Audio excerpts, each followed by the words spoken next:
O santuário de Deus hoje é nós mesmos. Tem uns ranços religiosos, né, que continuam afirmando que nós temos que ir ao templo do Senhor, no caso seria esse local. Esse local não é mais templo do Senhor, é templo da igreja, onde a igreja se reúne. Quer dizer, na realidade tudo é do Senhor, tudo pertence a Ele. Mas nós vamos analisar hoje, irmãos, é uma realidade espiritual de sermos habitados pelo Senhor. Isso é tão fundamental para nós. Então nós vamos analisar, primeiro vamos estar introduzindo, depois vamos entrar nesse assunto muito interessante. Vamos abrir inicialmente, irmãos, em Oséias capítulo 14, versículo 5. Oséias 14, verso 5. Vamos considerar aqui alguns pontos bem específicos sobre a nossa vida relacional com o Senhor. Uma das coisas que o Senhor tem reivindicado na sua igreja, somos nós, é uma vida em profundidade com Ele. Mas Ele também, irmãos, não vai fazer isso se você realmente não quiser, não desejar. O Espírito Santo é uma pessoa tão diplomática, tão cortês, tão maravilhosa. E na proporção do nosso desejo, então, Ele vai estar sendo, vamos dizer assim, formado em nós, aumentado em nós, expandido em nós. Oséias 14, 5, a palavra, ela diz assim. Primeiro, o 4 aqui, irmãos, que começa o parágrafo, ele diz assim: curarei a sua infidelidade, eu de mim mesmo os amarei, porque a minha ira se apartou deles. Aqui, irmãos, a ira de Deus se aparta de nós quando a justiça é feita. Se você, por exemplo, ler Isaías 54, você vai descobrir exatamente isso, que por um pouco de tempo, Ele virou a face de nós, mas agora com grande misericórdia, com grande benignidade, Ele nos acolhe. Então, Ele pode agora nos amar, porque a ira dele se apartou deles, no caso aqui o seu povo. E a ira só é aplacado quando a justiça de fato é feita, porque agora o Pai, Ele pode nos amar em seu Filho livremente, porque a ira dele, observa aqui, que a minha ira se apartou deles. Por que que a ira dele se apartou de nós? Porque toda a ira do Pai foi julgada lá no Filho, na cruz. Então, agora, Ele pode nos amar, porque tem um porquê, porque a justiça foi satisfeita. Mas interessante que Ele nos amou quando éramos ainda pecadores. Mas era um amor de doação, era um amor providencial, era um amor que buscava um relacionamento. O amor de Deus foi estendido a todos nós, porque o Pai, Ele já contemplava aquilo que o Filho iria realizar. Mas aqui, irmão, é muito interessante. Eu de mim mesmo os amarei. Agora, esse amar do Senhor para conosco é um amor desmedido, sem medida. Ele amou o mundo de tal maneira, um amor também que não dá para se medir. Mas eu penso, irmãos, e você que é filho de Deus em Cristo, deve perceber que este amor de Deus, quando nós entendemos, compreendemos, não de uma forma infinita tal qual Ele é, porque é de tal maneira, nunca iremos compreender o grande amor do Pai por nós.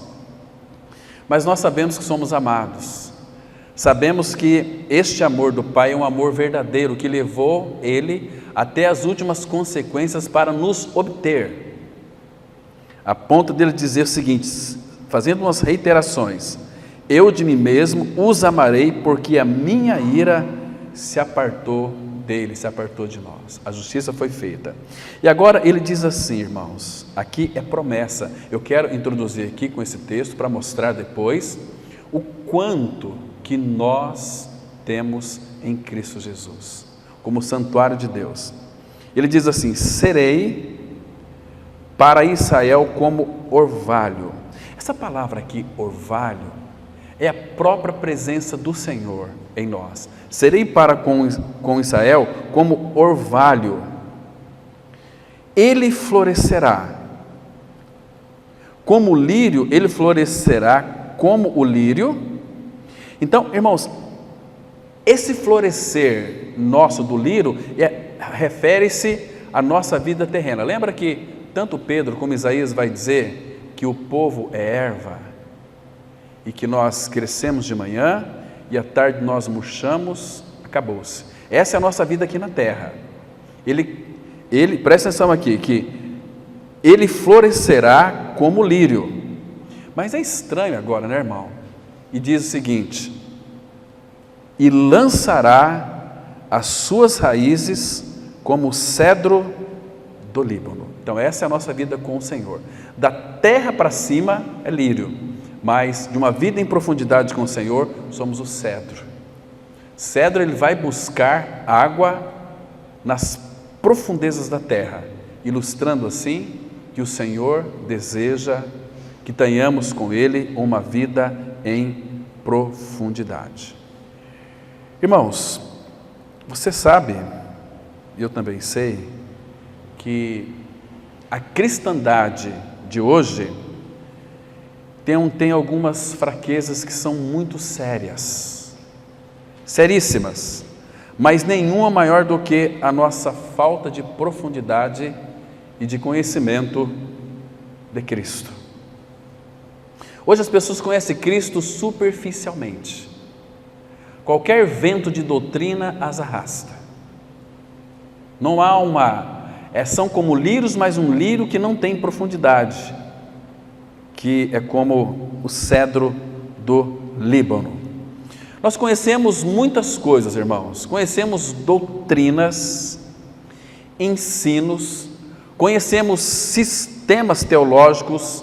Hoje em dia eles são abundantes, conhecemos muito deles. Nós conhecemos muito sobre as Escrituras, mas conhecemos realmente, mas será que nós conhecemos realmente aquele que é a palavra viva de Deus? Irmãos, uma das perguntas que nós faremos agora, e vamos respondê-la aqui com o texto bíblico, é aquele: você já parou para pensar para que o Pai lhe regenerou? Irmãos, o detalhe primordial ou a resposta essencial para que nós fomos criados para a glória de Deus. E Ele deseja, como Ele é a glória, se fomos criados para a glória, e o Senhor quer que nós nos encantamos com a sua glória, glória com a presença excelsa dEle, Ele é a glória. Por isso, Ele concedeu a mim e a você a vida eterna, como Jesus disse lá em João 17,3, e a vida eterna é esta, que te conheçam a ti,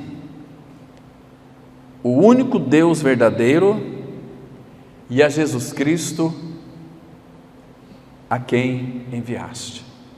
Então, para que recebemos a vida eterna? Para conhecê-lo, conhecê-lo, conhecê-lo e conhecê-lo, e nunca vamos conhecê-lo absolutamente totalmente, porque Ele é o infinito. Somos filhos de Deus em Cristo, mas somos criados pelo Senhor, recriados em Cristo, gerados em Cristo. Isso nos dá a possibilidade de recebermos o Senhor, consequentemente a vida eterna. Então temos a vida eterna, mas a vida eterna que recebemos do Senhor é para conhecê-lo. Conhecer o Senhor não é um assunto para o mundo. Conhecer o Senhor é para os verdadeiros e genuínos filhos de Deus. Deixa eu mostrar para vocês aqui, irmãos, no Evangelho de João, capítulo 17. Aqui nós temos dois versículos 25 e 26. Interessante que a palavra de Deus, ela vai se conectando, mostrando aquilo que o Pai deseja que nós então obtemos. Primeiro, que Ele quer uma vida em profundidade com Ele. Em segundo lugar, Ele deseja que nós conheçamos, recebemos a vida. E no versículo 25 de João 17, ele diz assim, nessa oração de Jesus: olha o que o Filho está orando ao Pai.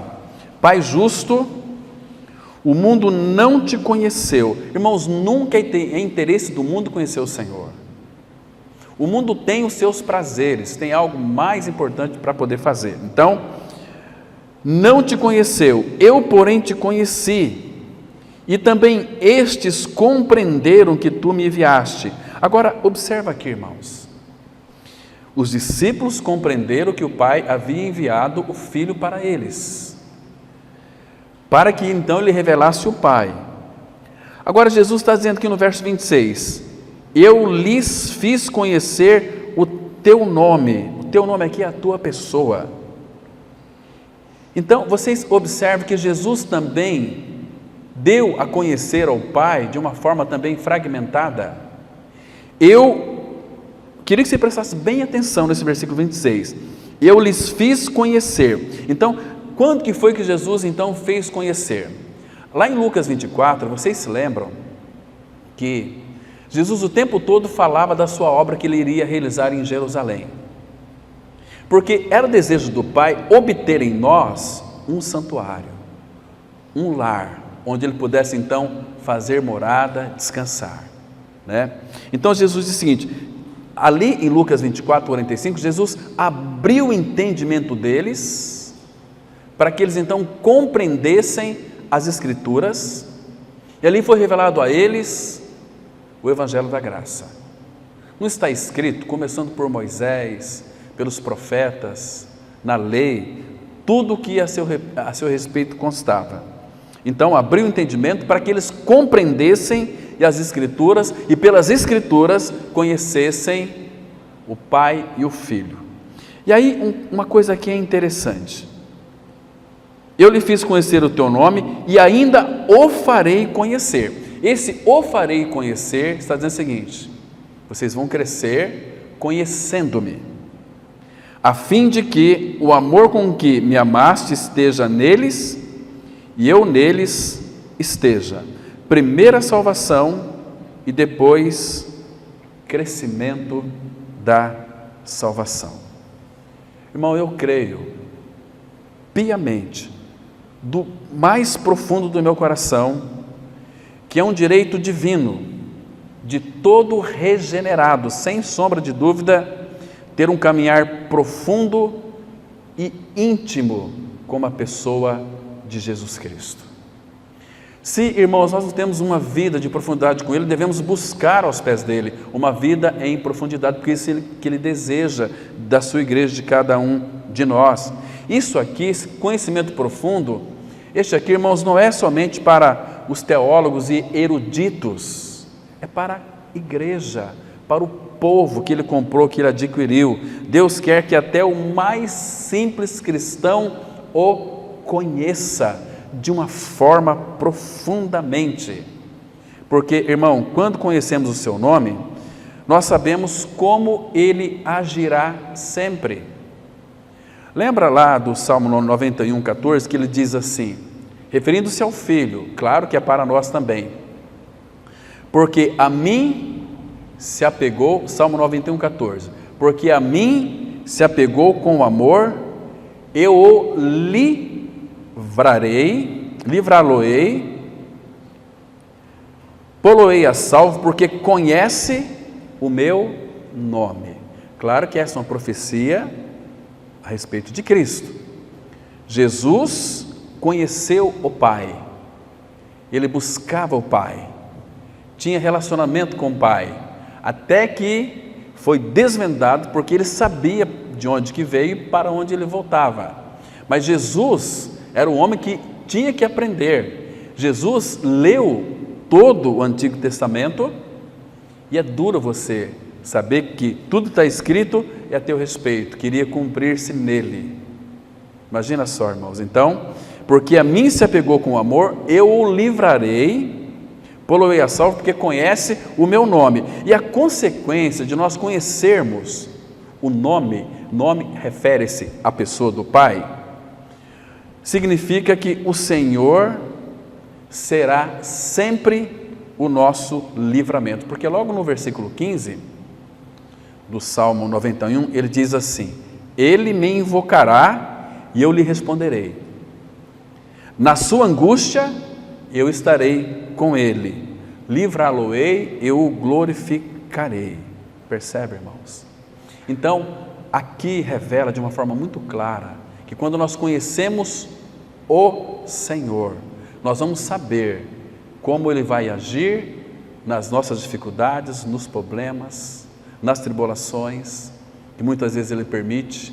Aliás, na vida do Filho de Deus, nada mais ocorre por acaso, não é o acaso, acontece porque o Pai, então, Ele permite. Mas uma das coisas que de fato Ele deseja que nós tenhamos com Ele, irmãos, e Ele é determinado, Ele é insistente, como está lá em Apocalipse capítulo 3, versículo 20, eu estou à porta e bato. Aquele texto lá não é para ímpio, não é para o mundo, é para filhos. Estou à porta e bato. Se alguém ouvir a minha voz, entrarei em sua casa. Qual casa, irmão? Nós somos o santuário do Deus vivente. Cearei com Ele e Ele ceará comigo. Ele está à porta, está batendo. Percebe que muitas vezes nosso coração é tão endurecido? Irmãos, nós nos envolvemos com tantas coisas deste mundo, o Senhor sempre fica em segundo plano, nós não priorizamos o Senhor. Isso, nessa época de apostasia, é o que está acontecendo no meio do povo do Senhor. Mas Ele está batendo insistentemente. Eis que estou à porta. Ele não arreda da porta, Ele está na porta, porta do nosso coração. Se alguém ouvir a minha voz e abrir a porta, entrarei, cearei com Ele e Ele ceará comigo. Meus queridos irmãos e irmãs, se apenas conhecêssemos o seu grande amor que Ele tem por cada um de nós, eu penso que o seu amor, Ele nos traria muita segurança. A única forma de estarmos seguros é no amor do Pai. Porque quem ama, cuida. Quem ama, protege. Quem ama, zela. E Ele anela, mas Ele anela continuamente por nossa comunhão. Porque, irmãos, o Espírito Santo está sempre atraindo o seu coração para o Filho, para Cristo, para o amado da nossa alma. Essa é a função do Espírito. Então, o Espírito atrai o nosso coração para estarmos com Ele, o nosso coração unido a Ele, para estarmos com Cristo e em comunhão com Ele. 1 Coríntios 1,9 diz assim: fiel é Deus, pelo qual fostes chamados à comunhão de seu Filho, Jesus Cristo. Fomos chamados à comunhão de seu Filho, não com o seu Filho, mas de seu Filho. Isso significa para nós desfrutarmos de Cristo, desfrutarmos das suas riquezas insondáveis, desfrutar de tudo aquilo que Ele é. Querido irmão, Ele habita em nós. Nós somos a casa de Deus, nós somos o santuário do Deus vivente, como Ele tem dito. Vocês se lembram no Antigo Testamento daquele tabernáculo? Depois do tabernáculo foi construído o templo de Salomão. Então, o templo do Antigo Testamento, ele representava o grande desejo de Deus de habitar com o homem, de habitar no homem. Aquele tabernáculo que começou com Moisés, Deus tinha um propósito, porque ali, aquele tabernáculo, ele tinha 3 partes: o átrio exterior, que fala do nosso corpo, tinha o átrio interior, o primeiro átrio, que fala da nossa alma, e o Santo dos Santos, atrás do véu. Encontrava-se o Santo dos Santos, que é uma figura do nosso espírito, quando Deus vinha uma vez por ano lá naquele tabernáculo para ter comunhão com o homem, com o seu povo, o povo de Israel. Deus vinha visitar o seu povo. uma vez por ano. Deve, para aqueles irmãos, ser muito triste saber que houve uma visitação de Deus, depois só daqui a um ano Ele virá para nos visitar. Irmãos, a palavra templo, normalmente ela é traduzida por santuário. Santuário. Tanto no Antigo como aqui no Novo Testamento que nós estamos considerando. Em outras palavras, o santuário é um lugar onde Deus, Ele chama de lar. De lar. Vamos abrir nossas Bíblias em nome do Senhor Jesus aqui em 1 Coríntios capítulo 3, versículo 16 e 17. Olha que coisa linda nós temos aqui, irmãos, nesses dois versículos que aponta que o nosso templo é o lar do Senhor. Nós temos em nós o templo interior. Onde está o Santo dos Santos hoje? Em dois lugares. Santo dos Santos é onde Deus habita. Ele está entronizado no alto e sublime trono, Santo dos Santos. Mas pela fé, este santuário habita em nós, porque o santuário de Deus, Cristo trouxe entre nós, que é Ele mesmo. Então, eis a morada de Deus com os homens. A morada de Deus, o Pai habita no Filho, o Filho habita no Pai. O Espírito habita em ambos, e ambos habitam no Espírito. Deus é Espírito. Há uma união, a Trindade é uma união onde todos, as três pessoas da Trindade têm apenas uma vontade, como nós temos dito aqui algumas vezes. E aí 1 Coríntios 3, 16, 17, a palavra fala assim: não sabeis que sois, irmãos, olha a expressão, não é que você vai ser, você é. Não sabeis que sois santuário ou templo de Deus, e que o Espírito de Deus habita em vós? Será que nós sabemos disso, irmão? Será que o nosso coração sabe disto? Por que Paulo fez essa pergunta aqui? Porque tem muitos que vivem uma vida que parece que não são templos de Deus, não são santuários de Deus, não é morada de Deus no Espírito. Senão não haveria essa necessidade dessa pergunta. Não sabeis que sois santuário de Deus e que o Espírito de Deus habita em vocês, em vós? Aí ele diz aqui no versículo 17: se alguém destruir o santuário de Deus, se alguém destruir o santuário de Deus, Deus o destruirá, porque o santuário de Deus, que sois vós, é sagrado, é santo. Já parou para pensar nisso, irmão? Isso aqui tem que ser visto em realidade espiritual. Isso é nosso, é uma verdade. Porque, irmãos, o templo no Antigo Testamento, ele também representa o desejo de Deus habitar no homem. Sempre foi, está tão claro isso nas Escrituras do Antigo Testamento, o tabernáculo, o santuário. Deus sempre quis morar dentro do homem. Agora, por que Deus tem esse desejo de morar dentro do homem e não ao lado dele? Por quê, irmão? Você não descobriu ainda? Eu vou dizer para você. Deus sempre quis morar dentro do homem numa união perfeita. Por quê? Porque Ele é amor. Para Ele é insuportável para o Pai viver longe de nós. Ele nos ama tanto, colocou o seu Filho em nós, e por causa do Filho, se tivesse um amor de Deus para aumentar, nós teríamos um duplo amor de Deus, porque Ele nos ama em Cristo e nos ama em Cristo. Ele nos ama em Cristo e ama Cristo, e nós somos herdeiros de Deus e co-herdeiros de Cristo. Mas o que nós vamos herdar? Ele mesmo. Eu sei que tem um grupo aí de teologia da prosperidade, nós somos herdeiros de Deus e vamos ter riqueza. Para com isso, meu irmão, a maior riqueza é Cristo. Nele estão escondidos todos os tesouros da sabedoria e do conhecimento, estão encapsulados em Cristo, e Cristo está dentro de nós. Isso é maravilhoso demais.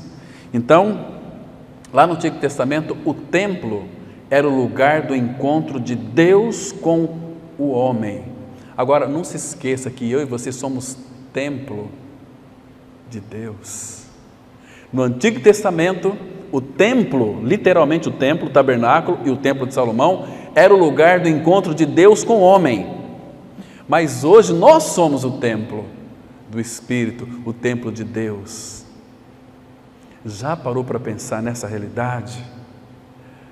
Que cristianismo, irmãos, verdadeiro é a coisa mais linda deste universo. Como que pode Deus habitar dentro de uma criatura que Ele criou? Os anjos, eles ficam perscrutando, querendo saber como e porquê. Tanto é que quando na Arca da Aliança tem 2 anjos olhando para baixo, querendo saber. É inconcebível, isso é inconcebível para anjos. Queridos, para pensar no privilégio que eu e você nós temos de ser morada de Deus. O nosso interior, o templo interior, nosso, meu e teu, é o lar do Senhor. O Santo dos Santos está em teu espírito que foi regenerado. Porque é no nosso espírito que temos comunhão com o Pai, com Deus o Pai, com Deus o Filho, com Deus o Espírito. Deus sempre quis ter um relacionamento profundo comigo e com você, conosco, com o homem. Ele nos criou e nos fez nascer de novo para ser um conosco. Estamos unidos a Cristo. Eu gosto muito daquele versículo de 1 Coríntios 6, verso 17, que diz assim, mas aquele que se une ao Senhor é um espírito com Ele. Nós somos tão ligados a Ele que nós somos um nele. Quem vê a nós, vê Cristo. E quem vê Cristo, também tem que nos contemplar, porque nós somos o corpo de Cristo. Falávamos hoje pela manhã que a igreja, ela é a expressão de Cristo. Como Eva era a expressão de Adão. Esta, afinal, é o osso dos meus ossos. Ela tem a minha realidade interior e tem minha expressão interna, que é carne da minha carne. Irmãos, eu e você, nós somos compostos de espírito, alma e corpo. Agora, onde Deus pode ter comunhão conosco? Onde Deus pode ter comunhão conosco? A glória de Deus, na verdade, ela só entrava lá no Antigo Testamento naquela pequena sala chamada Santo dos Santos, que hoje é o nosso espírito vivificado.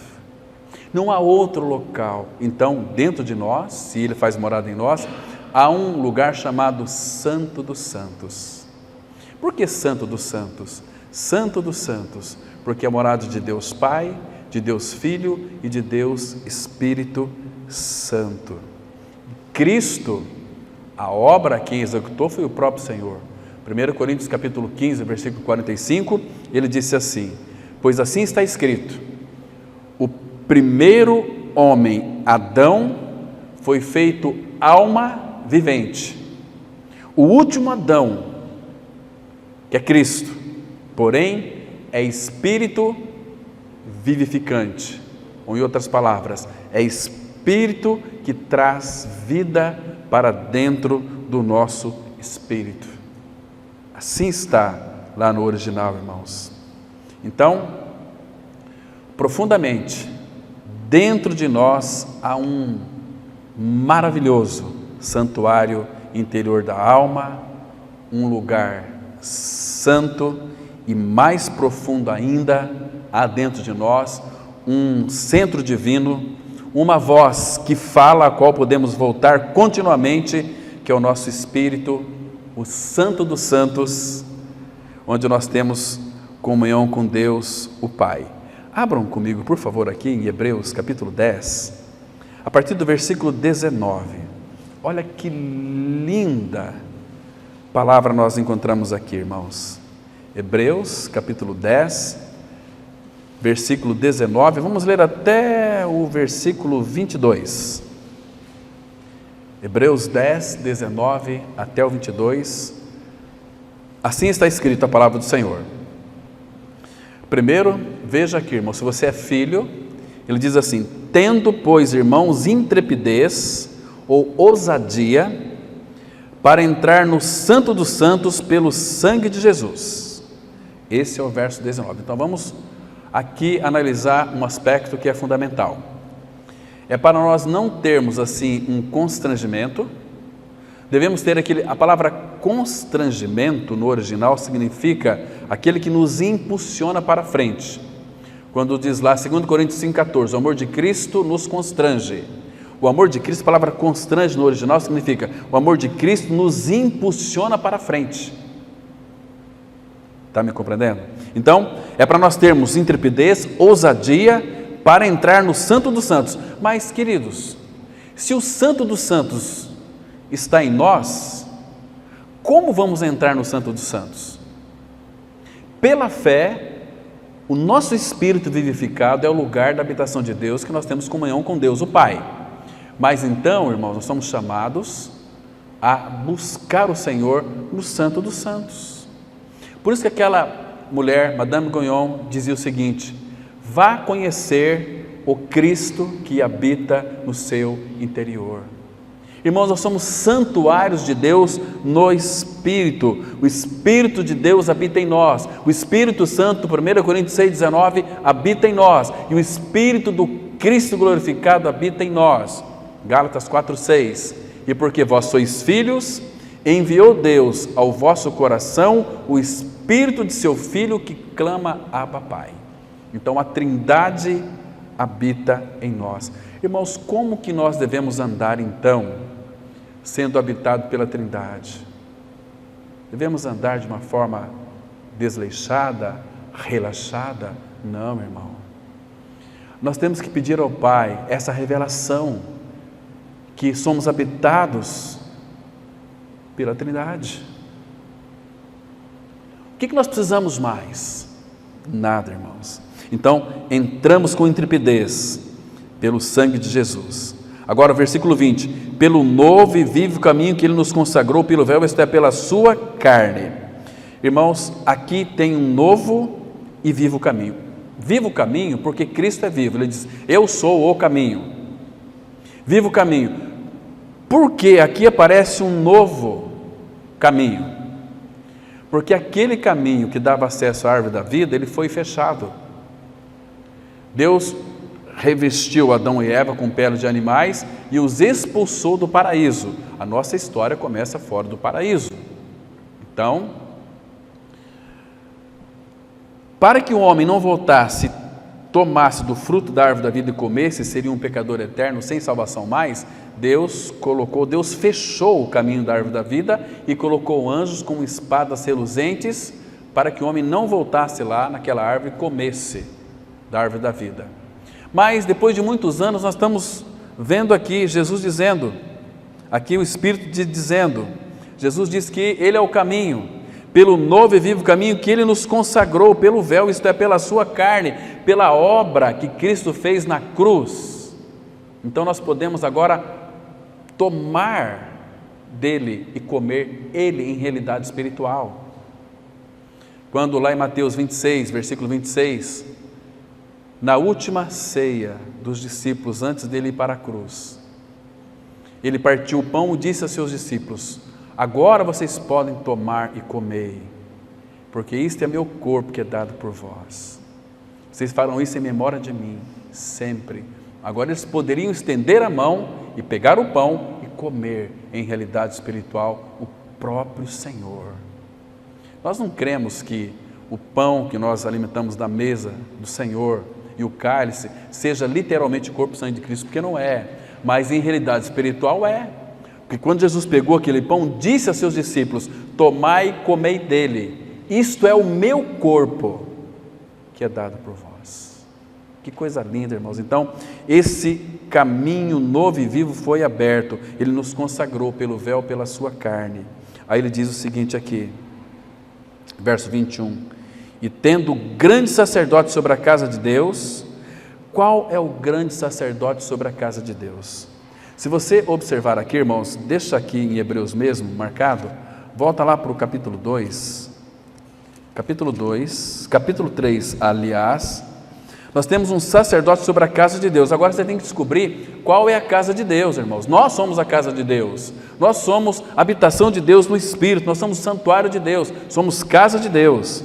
Então ele diz assim, no verso 6, Hebreus 3, versículo 6, diz assim: Cristo, porém, como Filho em sua casa, a qual casa somos nós, se guardarmos firmes até o fim a ousadia e a exultação da esperança.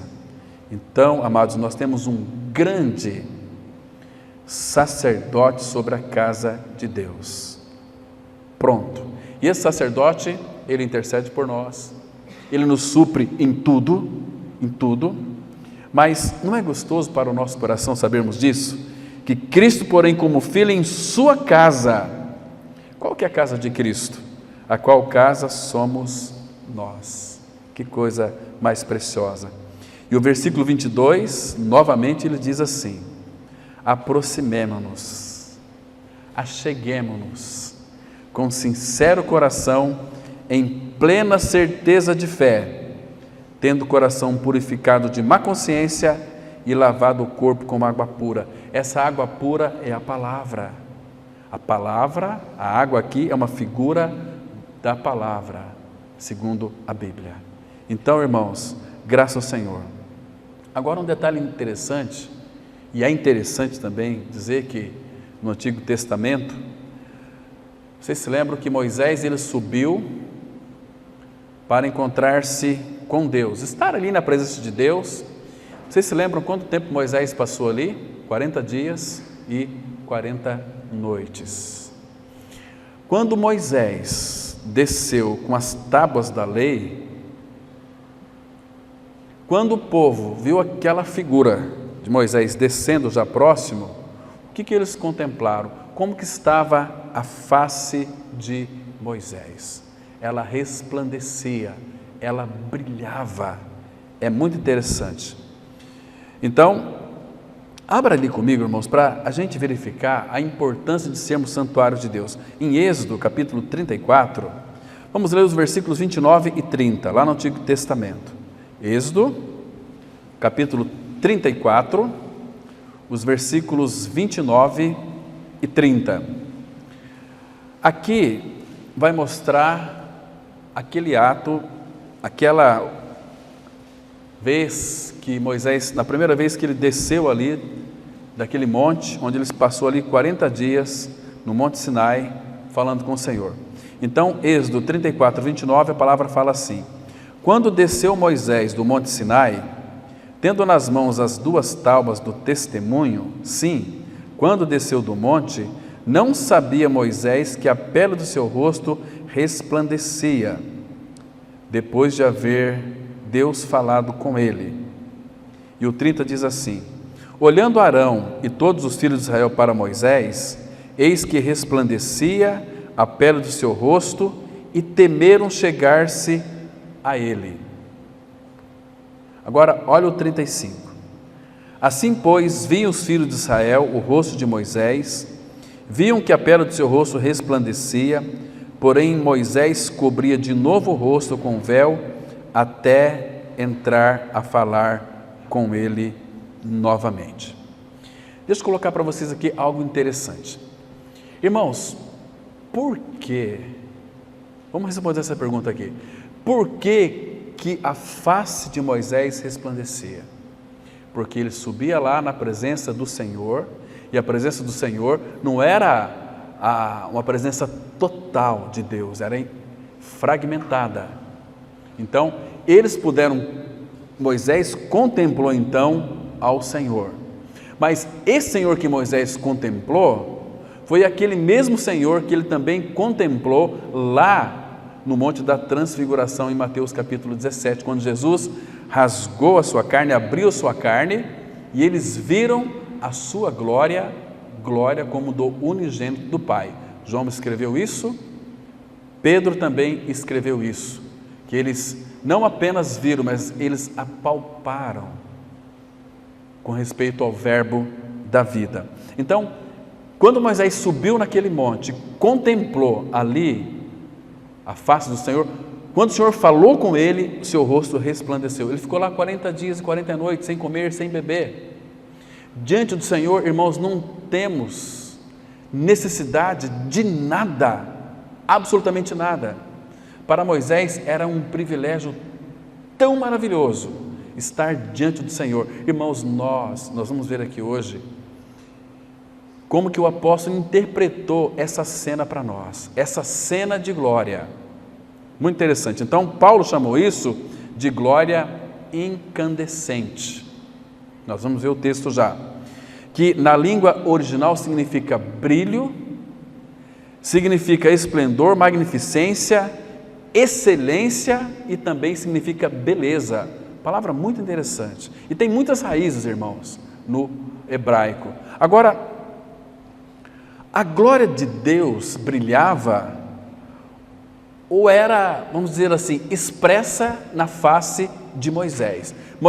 O Senhor falava com Moisés, o rosto de Moisés brilhava, mas aquele brilho, aquela glória refletida, ela desvanecia.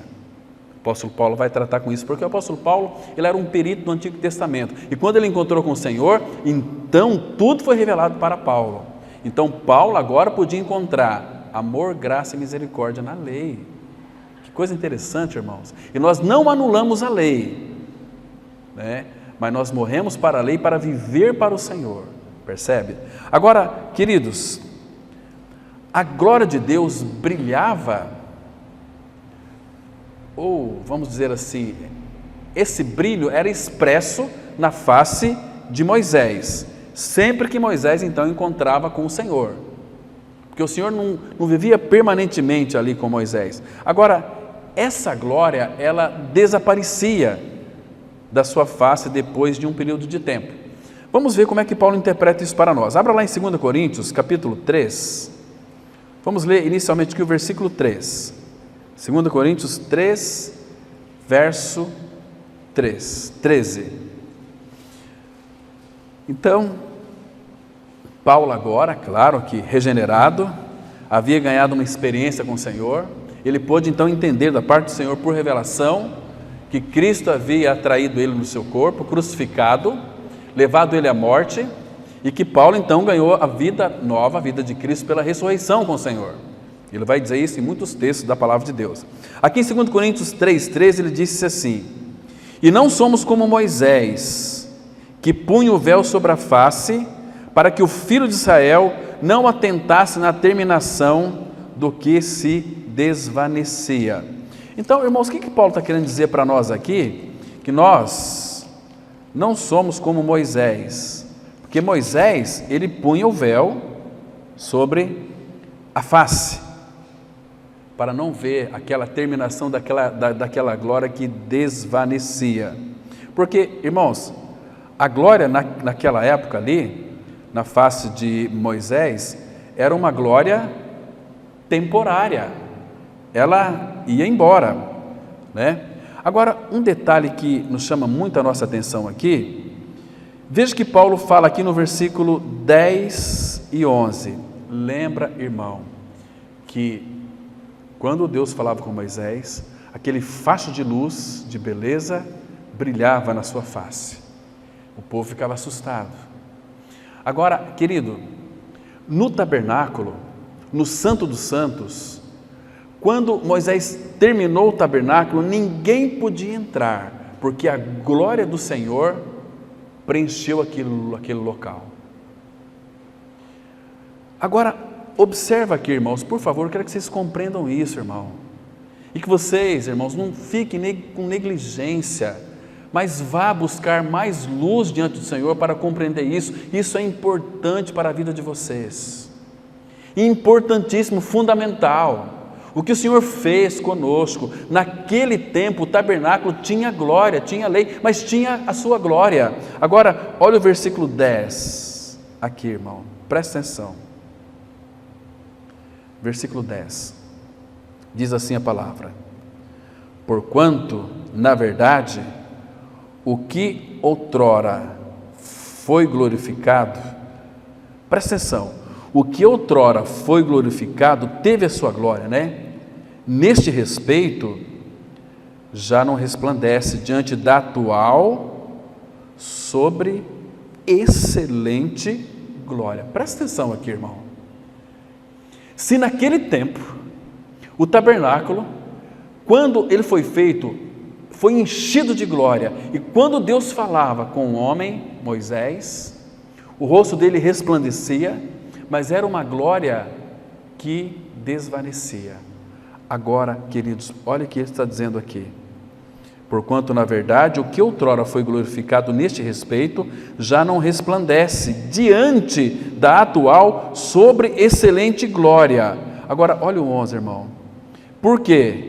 Se o que se desvanecia teve a sua glória, meu irmão, presta atenção, muito mais glória tem o que é permanente. Agora, queridos, Ele, o Senhor da glória, habita em nós.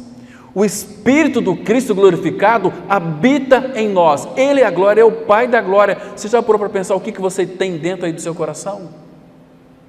É uma glória que é permanente. Irmãos, atenta para isso.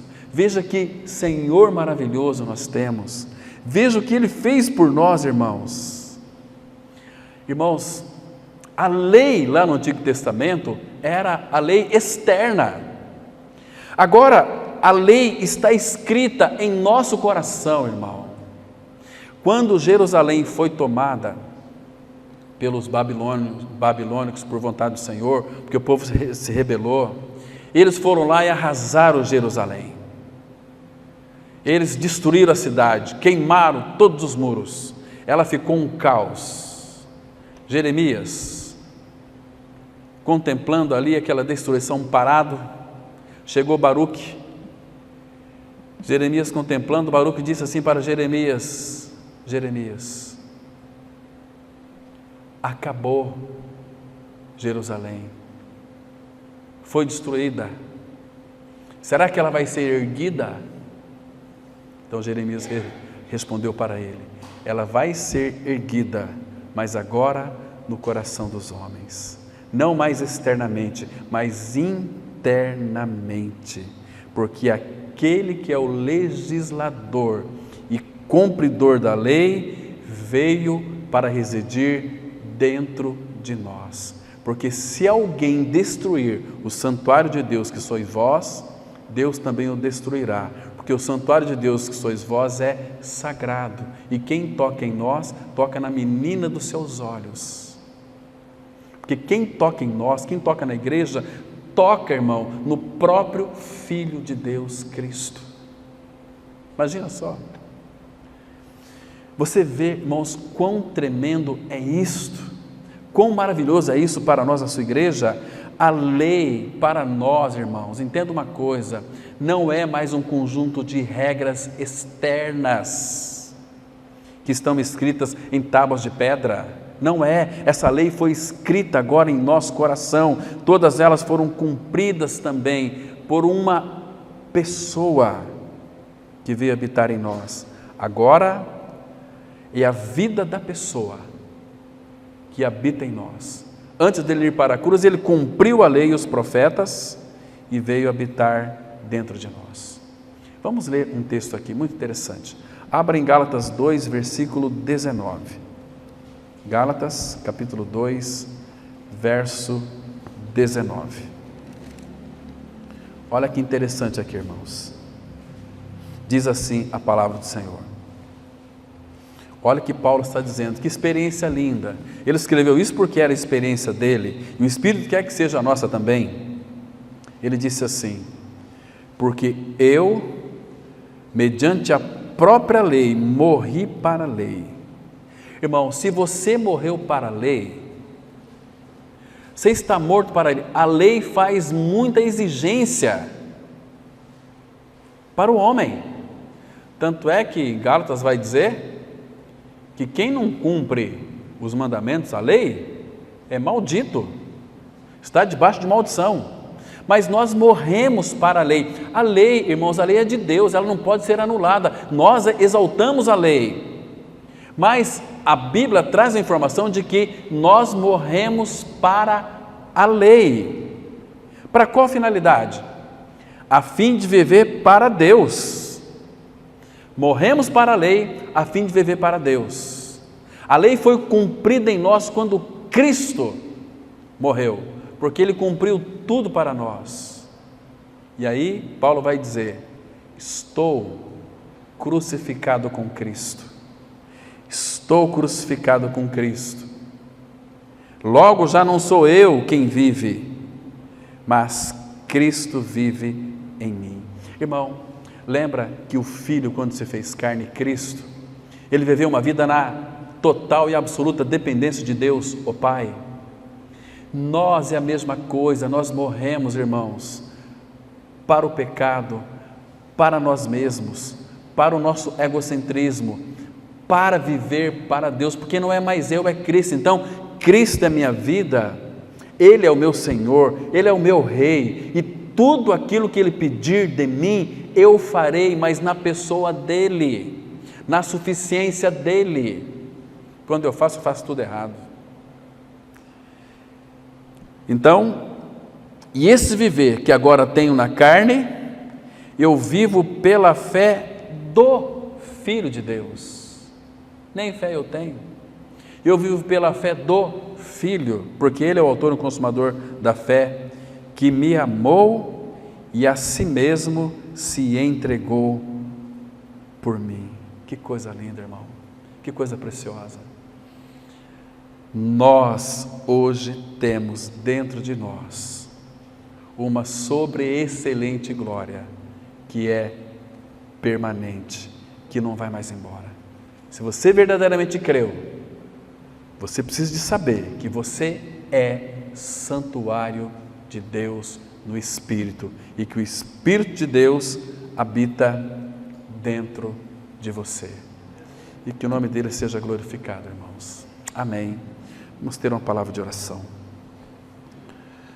Nosso Pai, como é maravilhoso saber, Pai, e porque está escrito nós podemos crer, porque Tu és um Deus que não mente, Tu és o nosso Pai, e Tu estás em nós, Cristo habita em nós, assim diz a Tua palavra, e nós, ó Pai, confessamos essa verdade, com o nosso coração, com a nossa alma, com a nossa mente, com toda a nossa força.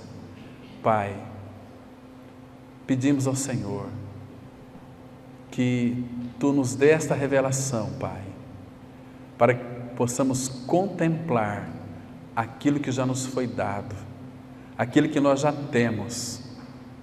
Pai, traz a revelação para o nosso coração. Não permita que nós venhamos nos distrair dessas verdades tão reais e profundas. Oh, meu Pai, graças Te damos, porque Teu Espírito é aquele que nos auxilia a ver, a contemplar e tomar posse de todas as riquezas que é o nosso amado Senhor, que nós estamos unidos a Ele e somos um Espírito com Ele. Oh, Pai, nos despede para os nossos lares, não que Tu ficarás aqui, não, Tu és a nossa vida e onde quer que nós estejamos, Tu estarás conosco. Então leve-nos guardado para os nossos lares. Obrigado, Pai, pela Tua presença em nós, uma presença permanente. Tudo isso porque o Senhor nos ama tanto. Oh, Pai, abençoa essa semana. Os cuidados dessa semana estão diante do Senhor. Não sabemos o que irá acontecer, Pai, mas estamos sob os Teus cuidados. Os Teus cuidados virão sobre nós para cada dia. Então podemos estar seguros. E em Cristo nós oramos. Amém.